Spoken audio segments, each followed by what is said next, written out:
朋友们，昨天的节目中，我们分享了美国的政治学者米尔斯·海默对于欧洲以及中俄的看法。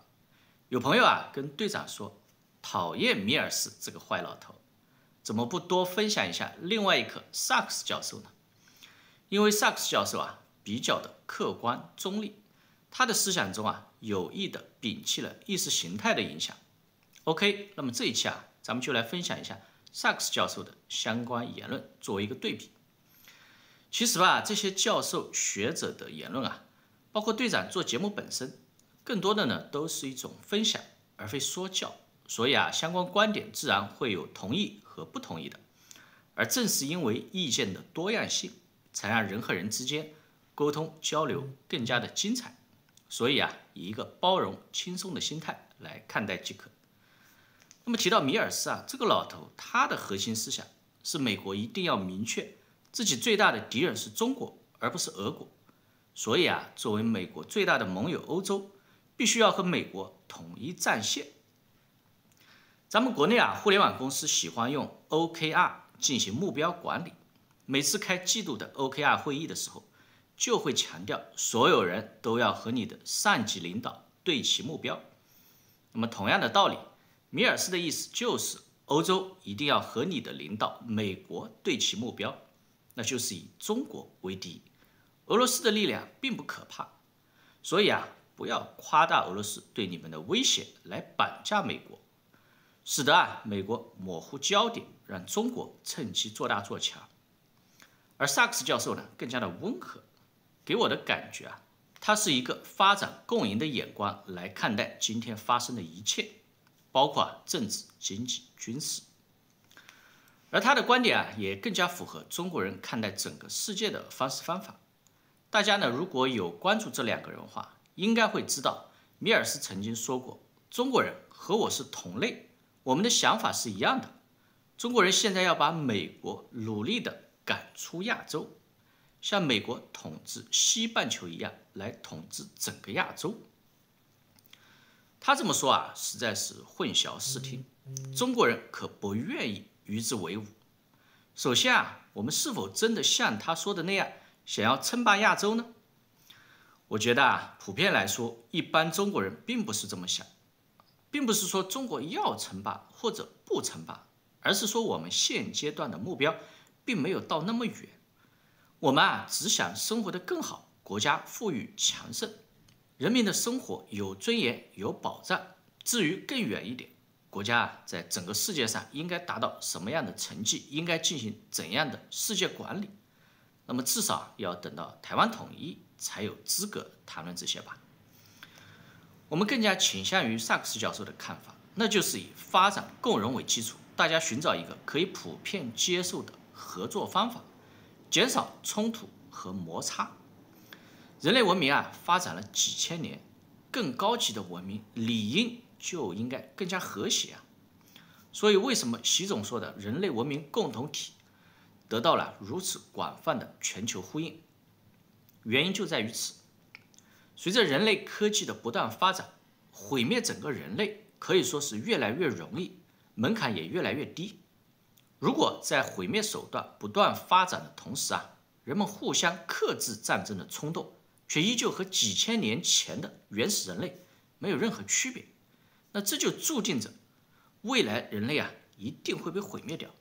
这是一个0和1的游戏而不是19和99的程度区别。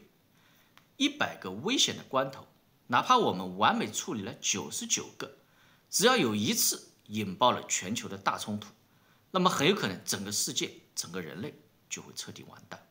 What we don't want is to have Joe Biden depending on Putin's forbearance, knowing that Trump is coming in. You know, there's only so far he can be pushed. I agree. I'm so dismayed and shocked by what's happened in the last couple of days, because when the Pentagon said before November 5th, we're not going to do this, they explained why.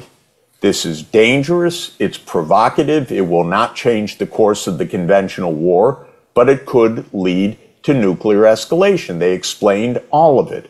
They actually sent the British Prime Minister packing because the British are exceptionally irresponsible in all of this.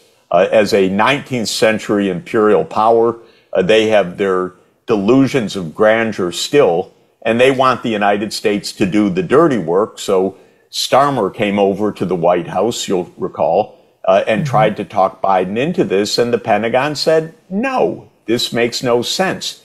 Now, what also is very disturbing about all of this from my point of view is that such a momentous decision was made without any explanation to the public by President Biden. I don't know whether he can give an explanation anymore. I don't know who really makes these decisions anymore, but it's not acceptable with our lives in the balance and with the administration on its way out in a few weeks to be making decisions like this and then period, but then not even accounting for them or explaining them. That's right. And we see him, what do we see? We see him stumbling on the beach in Delaware, missing the photo ops at the G20. Like, there's no reason to believe he's in control and in command. And we just that is correct. Pray for the next 2 months. And the responsibility on a brighter note, let's do a brighter note, because I have heard you talk about, because I said this to my audience. When I went over to Russia those couple of times, I was floored by how loving the Russian people were toward America. They loved to hear that I was a U.S. citizen. They loved to talk about America. They had no animosity toward us at all. You know, our world leaders get us into these conflicts and have these, you know, as we've just discussed, they're not thinking the way the citizenry is.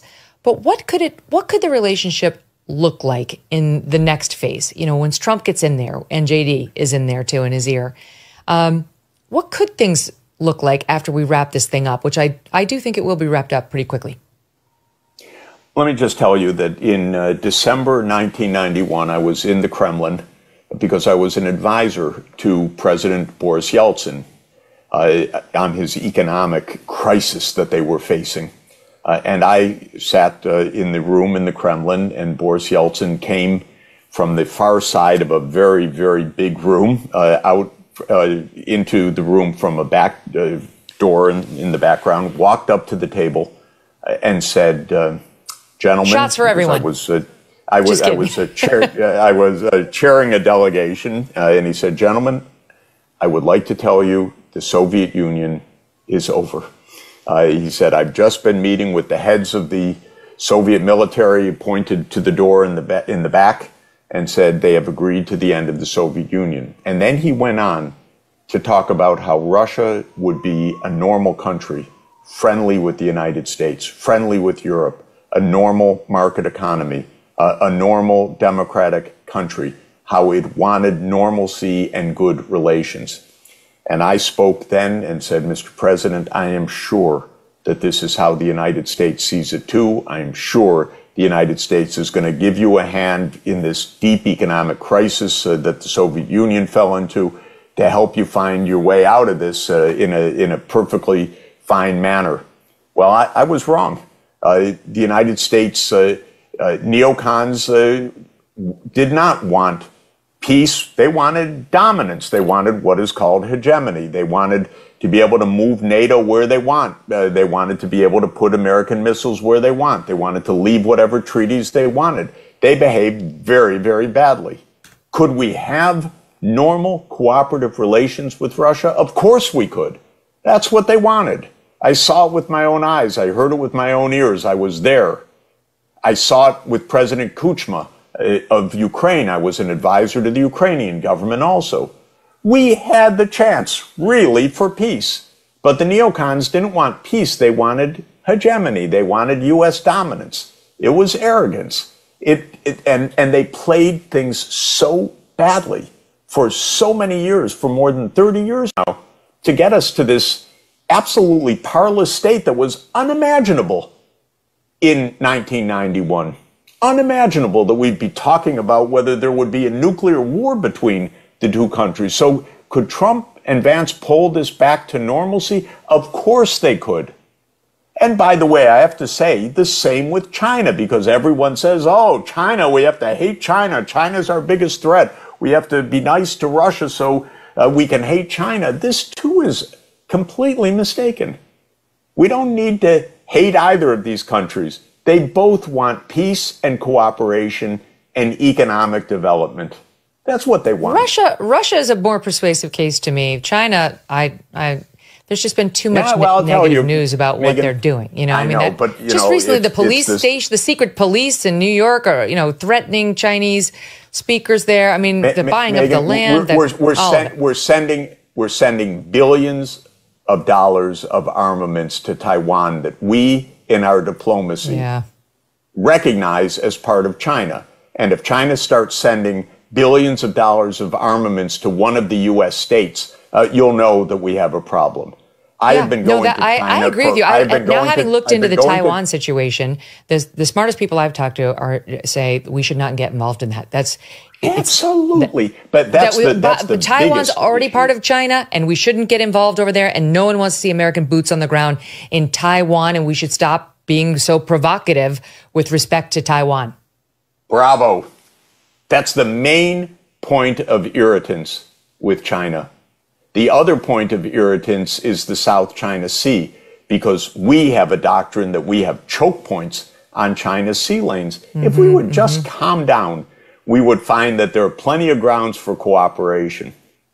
And that's the point. We need to calm down. We need to stop being in the other guy's face, especially the face of another superpower. We need to stop saying we can do whatever we want.